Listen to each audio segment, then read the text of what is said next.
Hey guys, this is Ryan and Chad here from CNR Reviews, and we've just recently gotten a little bug up our butts here to start changing out some sights to some night sights on some of our more popular carry pistols. And you guys have seen the Kimber Ultra Carry 2 in some of our videos. Here's the slide already in the vise here. But we're going to be changing out these sights, which are a very basic profile sight. They're not even a 3-dot sight. They're a very, very accurate sight. But we're actually going to be changing them out to 3-dot meprolight sights. There we go.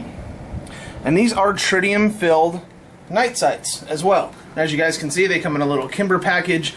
meprolight does include full installation instructions, installation information, and with full directions on how to actually remove the old sights as well. Front sight removal and rear sight removal, and which way to push them and things like that. But here are the things you're going to be needing if you're going to be doing this process. First of all, you're going to need some type of screwdriver or bit that will fit into this tiny set screw here in the rear sight. And in the old one as well. And in the old one as well. It's the same screw. Okay. The night sights themselves, which cost around 85 bucks. I found them on Optics Planet for $84 with no shipping. They are Kimber specific, aren't they? Yes, they're Kimber specific. These are the slant sights. They also have a Novak sight, and they also have a target sight. The target sight's a little bit more. I believe it's 124. So depending on what you need it for, I'm not going to put a target sight on a carry pistol. So you need a brass punch set. Some of them also have like plastic punches. Those come in really handy as well. The brass will just leave like a residue on your slide rather than gouging it. Now the directions on the meprolight, what actually me and Ryan were just talking about too, is they actually call for pushing the sight, so you could also use a sight pusher. Yes. But remember guys, a sight pusher is going to run you a lot more money than even the sights. You're looking at 100, 150, 200 bucks for a good one. Yep. And then the last two items that you're going to be needing are either a brass hammer, like a little hammer here, non-marring hammer, and a big rubber mallet, if this is just not good enough. That has seen better days. So, yes, this has seen better days. We've used the hell out of this thing. All right. So you ready to begin? So let's take off this rear sight first here. Move this light here. And into this back side, and we're going to just unloosen it. Sorry guys if there's any background noise. We got the window open, fans going in the windows. I'm actually just going to take it fully out here. Yeah, there you go. Yep, there it goes. Cool. All right. Set that aside. Not anything that's on there. Now, the directions for this, for the sight removal, actually say from, let me see, rear sight removal. The rear sight should be removed from the dovetail from left to right when looking from the rear of the slide. Okay, so I'm actually going to be punching these out this way. So, let me get the correct one here. Let me see if the brass one works.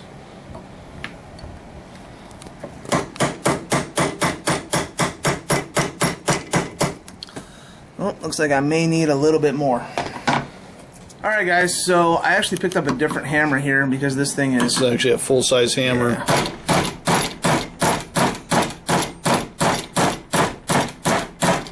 As you guys can see, it's really starting to come off. It's almost there. Yep, there's actually a spring. I don't know if you guys can see it in there. There's a little spring underneath this sight. And what I'm actually going to do is I'm going to take out my firing pin, which I probably should have done at the beginning. But it doesn't say that in the directions.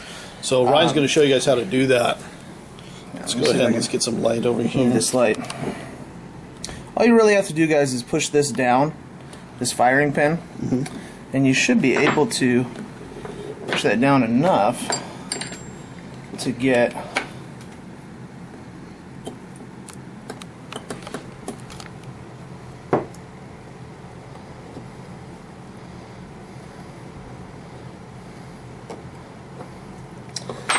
what you do is you just take a towel or something, put it right here. You may have to press into on this little part as well, right here, when you push down on this, and then you just kind of move that piece away, that back piece.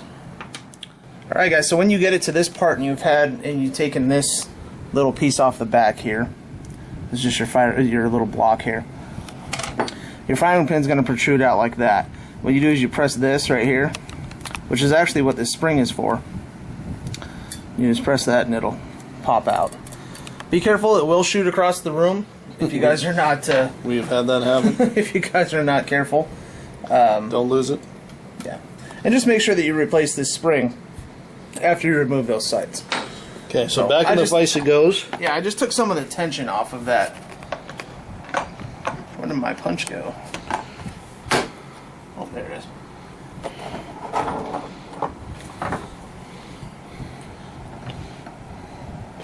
Now, like Ryan said before, is that these sights that are on the Kimbers, both of us, when he first got it, I didn't think they were going to be very accurate. They're phenomenally accurate. They are actually really easy even to see silhouette in the dark if you have some light in front of you.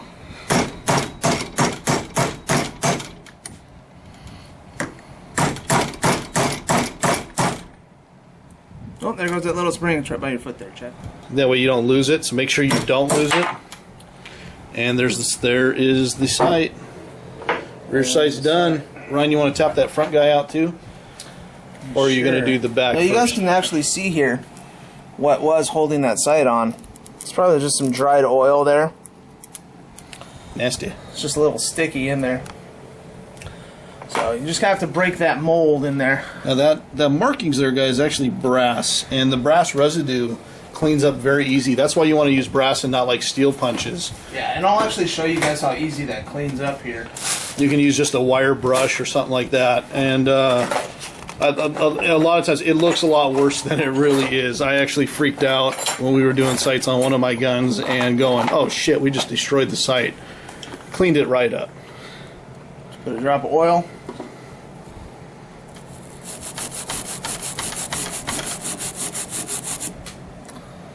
Ta-da, it's gone. Yep. It's that easy. So that's why you don't want to use steel. If you use steel, you're actually going to mar the finish. And I've actually had a gunsmith who you would think would know that. Yep. Actually use steel punches on my gun and actually scratch it. So it's really important. Go out and spend the $30 if you are going to do it yourself, and get a nice set of brass punches or order them online. Yep. Okay. So as you guys can see, that residue is pretty well gone there. Yep, it's gone. So. Awesome. All right, dude, you ready? Yes. Are you going to go for the front now, or? Yeah, let's try the front. Okay. I might actually put a little drop of oil on each side there. Make sure this guy's nice and tight. Well, I'm going to loosen it up, kind of sit it on its side for a second. Let me see if any of that oil will actually penetrate. Lube that just a bit. Now, they do say to remove any oil, any excess oil or anything before you install. So you want to make sure they almost basically make it out like you're degreasing. Yeah. And they also don't say to use Loctite. No, they don't say to use Loctite. They say that it should fit in there pretty tight. So that's interesting. Yep. You got your serial number marked on the rear. Mm-hmm. Very interesting. It's good to know for if your gun is ever stolen. Yeah. All right, you ready? Here we go. So as you guys can see, the lip on the front side is a lot smaller, but we're gonna try it. Oops.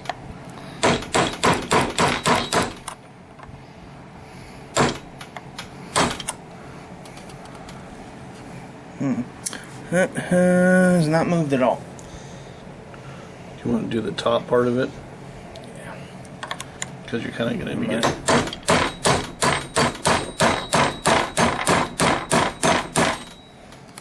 For one thing, this is loose. So remember, guys, this is not as easy as some people make it out to be. So if you're having problems, guess what? That is okay. Take your time. Don't get frustrated. Don't get pissed off. If you have to, get up and walk away. Come back in a couple minutes and try it again. I think you'll actually, the end result is not too hard to get. It just is going to take a little bit of time. It's moving.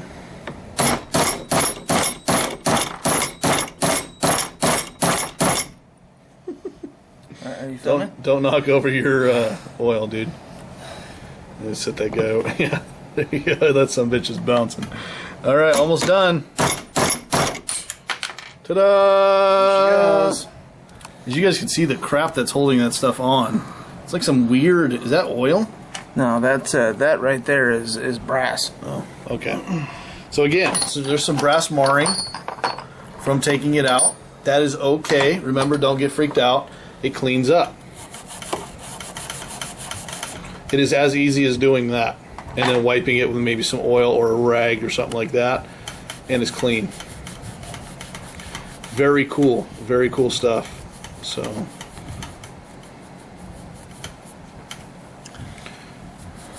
all right, guys. So now we're going to go to part 2.